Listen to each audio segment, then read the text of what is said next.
Welcome to Charlotte Conversations. I'm Pastor Barrett Berry of the Elm Church. We're excited to have you join us here today. This is our hybrid of a Sunday school. It's our hybrid of a podcast. It's our hybrid of a conversation that we have with each other.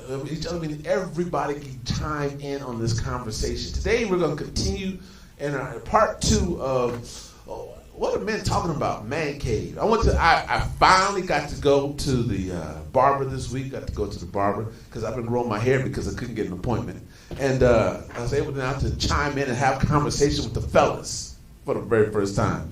I'm still letting my hair grow on the top because I told him, look, you messing up because I can't get an appointment. But now I got an appointment next week, so we're gonna cut it off next week. But anyway, I was able to have a more conversation with the fellas about what men are talking about today. You know, social media, there's all these different conversations about what men are supposed to be, how they're supposed to live. I'm a member of the 100 Black Men been so for a couple of decades, and we're a bunch of men. And so we kind of have a feeling what men should be about a little bit, right? Just a little bit. I'm in a fraternity.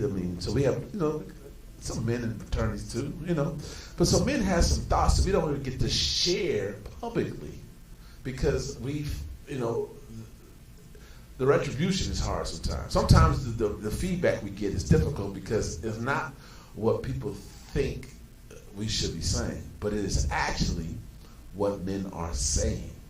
So I thought to do service to the body of Christ, that we have a conversation, an open conversation, and today I'm going to put myself in a position to respond transparently and fearlessly because my Father's watching me.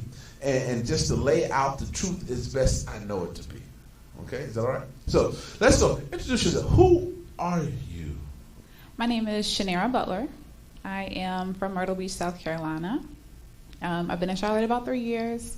Currently a recruiter for children on the autism spectrum, or a recruiter for behavior technicians who work with children on the autism spectrum. Okay. All right. Well, you can recruit some kids too, I guess. I don't know. Absolutely. All right. Very good. So you're not a relationship expert. You're just At a all. sister who is courageous enough to fill that seat, and we thank you for that. You're welcome. So you represent all 15 million Black women in America. I'm just playing. I got it. Good job.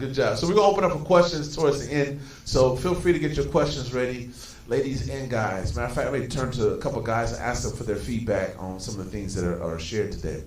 So what are some of the things, I was in the man cave, I was in the barber shop, and I heard what the fellas were talking about, but what's some of the things that are on the hearts and minds of women?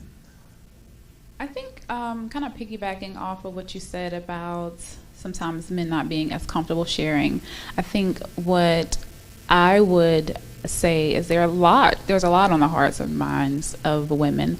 And a big, I think, question is, what do men think? And I think the follow-up to that is asking what makes a man feel safe enough to kind of share his thoughts with women. That's a good question. So we here at the Elm try to create a safe space. And so we reassure people continuously that however you're living your lifestyle, whatever's going on with you personally, individually, this is a safe place to be who you want to be. Because Jesus is the shaper and former of who we are. We are not in a position to judge. This is a judgeless place in our environment, a safe space. Men don't feel that it's a safe space all the time, that you can speak your mind freely without the abuse, right? Because we aren't tied to our emotions as much. We've been taught socially to be very, men don't cry. Men don't express emotions. Men don't do all these very things. And so we haven't had the opportunity to even practice it, let alone to express it. So the few times that we have tried, it has been like, you're never right. If you've ever been married before, one thing you will learn within the first 2 minutes is that you're not right. So you have to negotiate to understand how I can live without being right continuously, but still express myself. And I think it has to come with communication. It really breaks down to communication. Communication. we are not always going to agree, but this is my truth. And so you have to ask for the grace from the lady or ladies to give us this grace to express ourselves. We need a safe space to express ourselves without the fear or the concern of being attacked. Okay. Give us a safe space. And don't hold it against us. I mean, be Christ-like. That's be Christ-like. Go ahead. What else? What else you have? Okay. I think another thing that women often wonder is what makes a man want to transition from the dating stage to making it official in terms of a relationship, a title. That's a good question. I think not every man's the same, but I think speak for the majority. What I observed and my friends, you get to a place where you realize that getting to success and what you're trying to achieve, that dating takes away from the time that you can utilize to benefit to achieve your goals. Dating is expensive. That's one. Two, it takes a lot of time. That's two. Three, it's not as safe to play as it once was. I don't know when it was ever safe to play, but in my lifetime it hasn't been safe to play. So there's that danger. And when you really come to a place that, I hate for people to say this, my best friend said this to me when I was courting somebody. He says, and people don't like this word. They don't like this word. But he's very successful. He was the smartest guy in college, Phi Beta Sigma. He's the smartest guy that I know. He said, at one point, brother, you're going to have to settle. And settle to most people is a bad word. But he was saying is that you can continue to date forever. You can. And at some point, you've dated your wife. But at some point, you had to get off the wheel and just settle. She's here. And settling's not a bad thing, because what it is, you're choosing. And a lot of times people confuse settling for taking a step back. I'm not getting the best. No, actually what you're doing is you're choosing. And we have to get to a place of maturity where we say, I'm going to choose. Men have to get to a place where they decide to choose so they can advance themselves. I share with men all the time, and young guys all the time, name me a wealthy businessman, entrepreneur, wealthy businessman that is single. Not one that signed his contract. He was broke the day before, signed a contract. Now he bounces basketball. Not that type of brother. Name a brother, or even anybody, any man who is wealthy or successful in their own right that's single.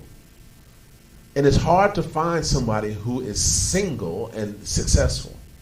And so when they start putting into perspective that it's a benefit to have a mate, then that's when they decide to slow down and make a selection, and they choose. They settle on the one who's going to advance them. Men have to see an advantage in being in a relationship. Without seeing an advantage, if you can't add to me, then men don't see a reason to slow down. So you got to be able to add to them. Yeah, that makes sense. That definitely makes sense. Speaking on the choosing portion, I know that this generation is like wifey material. That's kind of the term. What would you say are qualities for a woman? And this may be different for all men, but just generally speaking, what are qualities of someone that's wifey material? I'm going to tell you what the barbershop says, all right? Okay, let's hear it. This is what the barbershop says. Wife material is this, right? One, if you have kids, you have to have an understanding with the baby or baby's father. No man wants to deal with another man and his kids. They want a line in between. And nowadays it's difficult to find a mate who doesn't have a child. If you're in your 20s, possible, but when you get over 35, it becomes more challenging, right? Number two, you have to be able to add something. I was talking to a young lady today, and she was saying how this one guy courting another person, and I'm like, the problem a lot of us have, women have, is that you think that you're special. And I hate to tell y'all this. Y'all not that special. Because this guy can go to the next young lady who doesn't think much of herself, and go on to the next one, and the next one, and the next one. What makes you special is when you decide, and he decides that you're special. Just by showing up doesn't make you special. And quite often, my young sisters think because they showed up, but they don't have to understand the player mentality. I understand the player mentality. So a player is going to make you think that you're special when he's going to have three other women, right? But you can't get caught up in that. So to separate yourself from the women who just show up is that what are you bringing? What separates you that makes you really special? Do you bring peace? One of the things men will say most often is, if I could just get peace. If I could just watch football for a couple hours, if I could just get peace, if I could just express myself and get peace, if I could just come home and just have peace. It's hard out here for black men. Black women too? Granted, yes. But yes, I think it's hard out here for people of color, period. I'd agree. Period. But black men have a certain different struggle because we're hunted. And you guys are chased. We're hunted. There's a difference between the two. Absolutely. And so being hunted all day, when you come home, you want to just be at peace. So that's two. And then another thing is respect. If you can't respect a man, if he doesn't have respect, you're losing. Men kill one another over the lack of respect. They back in the day, you step on somebody's shoe, that's a fight, right? When I went to the Million Man March for the first time, I stepped on somebody's shoe and there was no discussion. It was like, oh, what's up, brother? It's okay, brother. But before that could be an altercation. And it's just a matter of respect. And I think that quite often, women don't interact with men on a regular basis to understand, to appreciate how much respect means to another man, right? Also, this is a side bit. Arguing with a man, with a woman argues with a man, I think they understand that a man's not going to hit them. But even in that arguing with a man, some men haven't come to a place to appreciate that form of, that's a disrespect to them. Mm-hmm. And women do it not understanding how that's disrespectful. And so men struggle with, how do I manage this interaction? And so you lose them with the arguing. They'll sit there and be quiet, or if they'll argue back with you, that's not necessarily a good sign.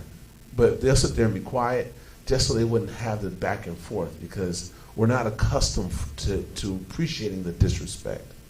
So if a woman could just respect a man, there's a book out that we do a sermon series on men want respect, women want love, something like that type of book. Okay. And there's that separation that we have to really. If a man argues with another man, the likelihood that it may escalate to something physical is there. So men are socialized as, I'm not going to argue with you because it escalates.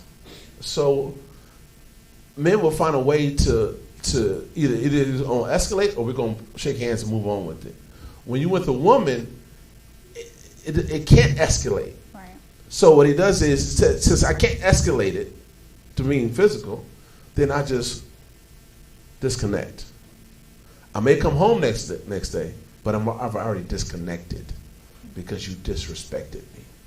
Does that make sense? Yeah, absolutely. Totally. That makes sense. It's like a shutdown because it's no longer a safe space, I would assume. It's not a safe space. Okay. And it just, I was with I always digress, so never mind, don't. Okay. You mentioned a little earlier regarding having a understanding with a woman and her children's father if she's into a relationship. And then you mentioned about the rarity of finding someone over 30 without children. I've seen like posts, and you know how social media is, but I've seen things saying that if a woman is over 30 and doesn't have children, then something is quote unquote wrong with her. Yeah. What are your thoughts on that? No, you know, I have I worked in D.C., and in D.C., a lot of the sisters and people in general in D.C. are highly educated. And it appears that a lot of my friends that are women who are highly educated stay single the longest, right? They've been focused on their education, they've been focused on their careers, and they've been focused on, I'm not having kids until, right? And then they find themselves in their 30s, now some in their 40s, and they more so in their 50s without a mate. And I think you have to be able to be in a position to appreciate. I saw that on social media. I think you have to be able to appreciate what they achieved. And quite often, unfortunately, in our community, there are more women who get educated than men by far, not even close. And I think that we're at a crossroad right now in appreciating what we have to choose from. I think we're at a crossroad, and what it means that what one has to have to be chosen or selected. And there is not a problem with a woman who's educated, who's in her profession, who's over 30 without kids. That actually is a positive. But I think that quite often, unfortunately, when we socialize between men and women, the women who are this over 30 educated in their profession don't have as many guys to choose from who are similar status. And so they continuously are interacting with guys who don't appreciate their level of success because these guys don't have it. And the problem with that is we don't have enough guys who have it. You know what I mean? Yeah, absolutely. So now the problem with that comes with, now we have to work on being able to find comfort in choosing maybe a guy who doesn't have those same qualities, which is a big step for sisters to do, because then you think that you're settling, right? Yeah. But at the same time, you got to deal with guys who have egos, who feel as though I'm not up to the standard to date this woman because I don't have that same level of what society sees as success. Right. And typically with education comes higher salary, so kind of pivoting onto that same point, generally speaking, what have you heard in terms of men that are in relationships with women that make more money than them? Now, how do they feel about that? That's good. Men don't like it. Generally speaking, men don't like it. It's just the reality. But now, this is where I think black people, forget all the other people, but black people got to deal with this because it's different for us. We have to come to an appreciation that the American dream that's been outlined for us was never really meant for us. You know what I'm saying? Yeah. And to achieve certain things, it takes a two-parent household, two parents with two incomes, with only two kids and maybe one dog to reach that so-called American dream. Mm-hmm. We don't get married like that at this rate right now. Matter of fact, we divorce at a little bit higher than everybody else. We get married later than everybody else. We our whole relationship makeup is different than any other ethnicity in America. And so we need to adjust how we view relationships, not from the lens of America, but the lens of the reality of being black in America. And we haven't done that quite yet. That's why social media is going off on all these different tangents, because they haven't adjusted to the fact, the reality of what we're dealing with as black people. We're in crisis right now. And so I think what I'm hearing from guys, you guys actually want a woman who is successful financially. It's just that they haven't, I hate to say mature, they haven't gone to a place that they can accept how the relationship plays out. Like, they feel as though women then have a domineering effect over them. And no man wants to be dominated by his lady when we're taught that we are to lead. And so there has to be a shift to take place. It's not happening at a fast enough rate because, you know, when I went to undergrad, there was Spelman over there with over 3,000 women. You had Morehouse over here with a few less. You had Clark Atlanta, who was probably 10-1, and Morris Brown probably was the same. So reality numbers wise is like we have to shift in how we view our mates. And we can't let society dictate to us who our mate should look like. Because reality is, if a black woman is going to get married today, chances are she's not going to marry a man who is making more than her. That's how it's trending. It's not there yet, but that's how it's trending. Yeah. Today, still statistics say that black men make more money than black women, and white men make 30% more than black women. So it's still, that disparity is still there. But the reality of it is, I was talking to a pastor in New York, and he was talking about who the lawyers in his congregation. I went to law school too, and the lawyers in his congregation, the women work in corporations. They go to the office buildings and they go to work as lawyers like that. The guys hang their shingles and they work out of their own law office. So there's even a disparity in how that's a disparity in income, because if you're at the corporate office, you have a set salary. Right. If you hang your shingle, you have your hustle. And so I think that we as a people have to appreciate the differences we have socioeconomically as well, and what that means as far as who we select or how we select our mate. Yeah. Okay. Thank you for that. One other thing that I kind of want to ask about is, like, what are considered red flags? Like, I've heard also that if a woman has a large number of male friends or hangs around guys a lot, then that's a red flag. What have you heard about like that? I think red flags are red flags. Okay. And that is a red flag. But at the same time, red flags don't mean it's over. And I think we've come to misconstrue what a red flag means. There's a plethora of red flags. She stays out late. She has a bunch of male friends. Her Instagram posting is crazy. And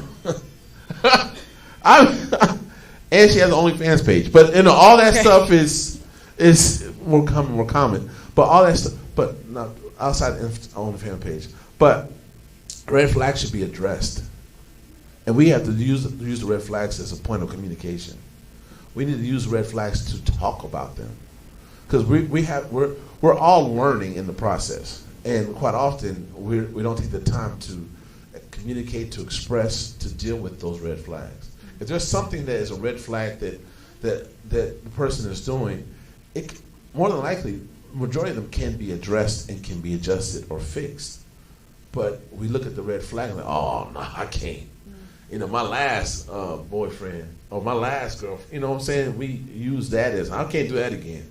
I'm never going to do that again. I'm not going to marry a woman with 4 kids. And not realizing that every individual situation is different. And these red flags can be adjusted or discussed and worked out. And if they can't, then the red flag is actually a nail in the coffin and you let it go. Okay. On the tip of like social media and OnlyFans pages and things of that sort, typically the women that are idolized are artificial or have had enhancements, I'll say. So I've heard, generally speaking, men say that they want something real, something natural, no weave, no makeup, but then again are idolizing the women that they see on social media with those things. What are your thoughts on that? There's 2 types of women. There's women that you go out with and date, you chase, you pursue, you conquer. There's women you marry. And I think quite often my sisters confuse having someone attracted to you is somebody who they don't want to marry you. They want to date you. And so I'm using date as a very church word. I understand. I'm picking up what you're putting down. That's the church word. That's the church word. Date's the church word. So they want to date you. So we have to come to understand there's two types of women. And in the barbershop, you'll find out that men aren't crazy about your lace. They're not crazy about you. They talk about you with your eyelashes. They talk about you with your eyelashes. They talk about you with your eyelashes. They talk about the eyelashes. What do they do? They talk about the eyelashes. I mean, please, y'all, caterpillars. When has a caterpillar been attractive?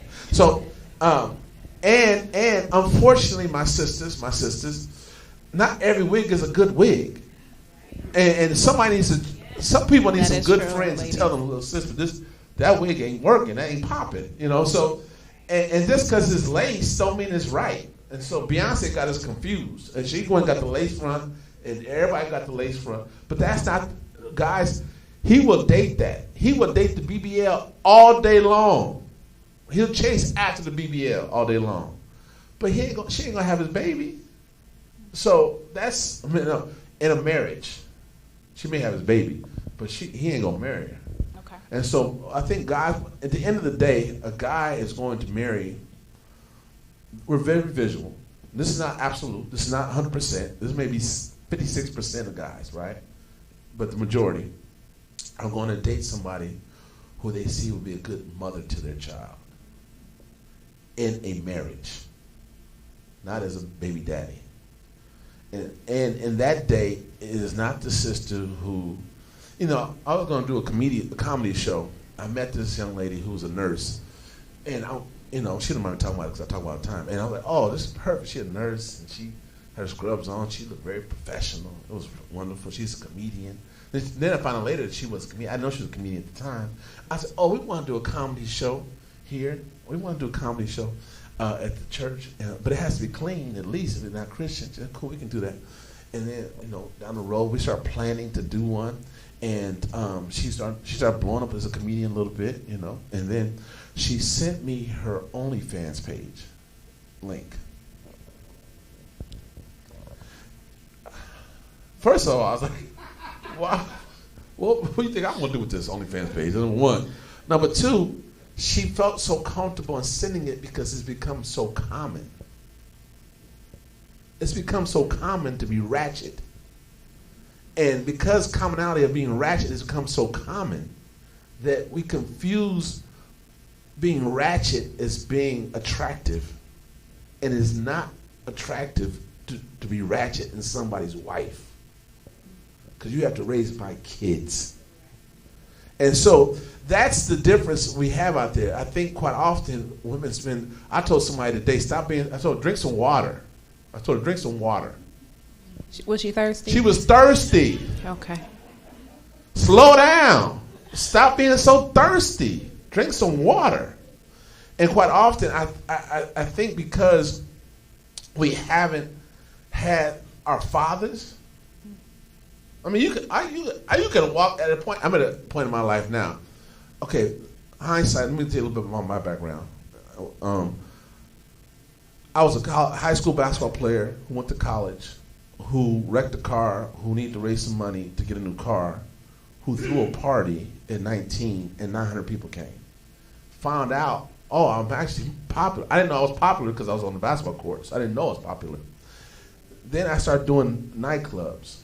And so then I started, I was able to meet a lot of people and a lot of women. And so that being the case, I was a church kid though, so I didn't know what to do with them. So that being the case, I got to see that there's a plethora. There's a whole lot of women out there who haven't had a father. And it's so obvious at this point in my life now, I can interact with somebody for a short period of time and say, you weren't raised with your father. Because we make some decisions, that because no one's ever chastised us, no one's ever corrected us, no one's ever gave us another example. We always tell men to date their daughters, because if you date your daughter, then she will know how to be treated when she goes on a date. Don't let that other man show her what it is to be a lady, or a lack of being a lady. And quite often, these women, unfortunately, in the black community, 80% of kids born today were born in a single-parent household. They haven't had the opportunity to be taught by a father who loves them, who cherishes them, how to be a lady.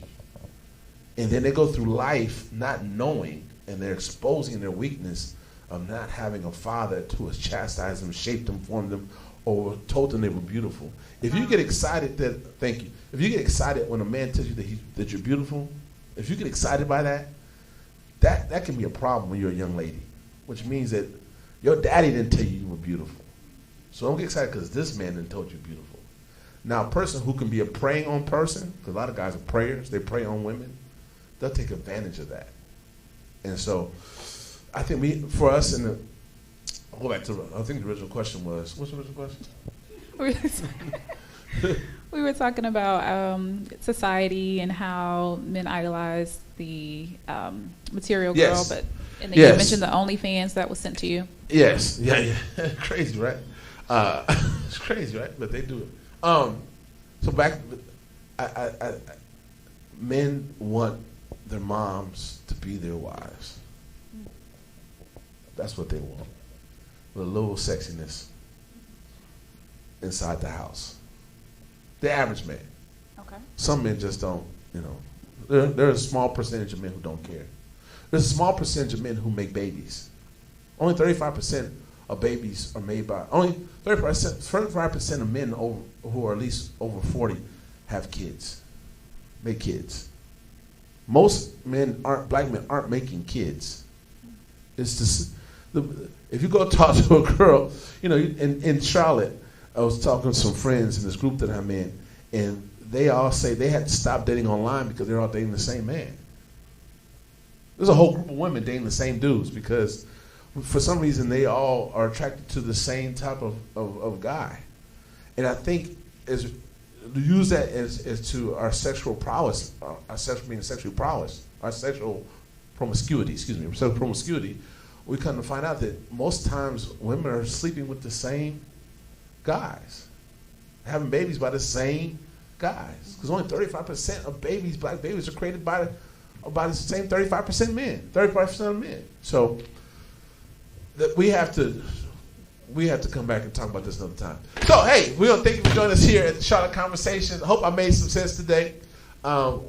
We as a black community, we are so, for being kidnapped and brought over here, we've come a long way. We've been very successful. No matter whatever everybody says about us as a people, we've done very well. And we continue to do very well. We continue to be very loving. We continue to, more, the society won't tell you this, but black men are taking care of their babies at the highest level that they've ever done before. More so than black men are more in their lives, more statistics say black men are more than kids' lives, more than any other ethnicity in America. But that's not how it's painted. We love our kids, and we love our women. We will defend our families like anybody else would defend their families, and even more so. And so we're not that far off from being successful as black people in America. We just have some things to get it right, to adjust it. Does that make sense? Absolutely. All right, thank you. Any final words you have to say? Go ahead. You say what you want to say. I just want to say thank you for the opportunity. I kind of just walked in and you presented an opportunity and I accepted it. So, and also thank you for your transparency in terms of what black men are thinking in your own personal experiences. Yeah. Oh, thank you. Thank you again for joining us. This is Pastor Barrett. This is Charlotte Conversations. We have a conversation every Sunday at 11 o'clock about a topic that's relevant to our community. We want to see us grow holistically. Here at the end, we work to empower your family, your faith, your fellowship, and your finances. And so whatever we do is around that genre, that goal, that objective. And we show a movie at 12 noon. We're doing it for the rest of, at least for the month of September. We did it all summer, but at least for the month of September, because there is a strike in Hollywood. And so the movies coming out kind of suck. So anyway, we're going to continue. Not this one. This one's going to be good. This is going to be a good movie today, but they did this a long time ago. So We're gonna try to figure out something for our movies because right now, yeah, it looks kind of sparse right now. So hope y'all like some Christian movies because we may put some Christian. About time we do some Christian movies. Somebody got on me before that we don't do enough Christian movies. Well, you're about to get a couple because there's nothing out there. All right, always remember this: we love you, and there's absolutely nothing you can do about it. Come back and join us again every Sunday at 11 o'clock. This is Pastor Barry saying, peace.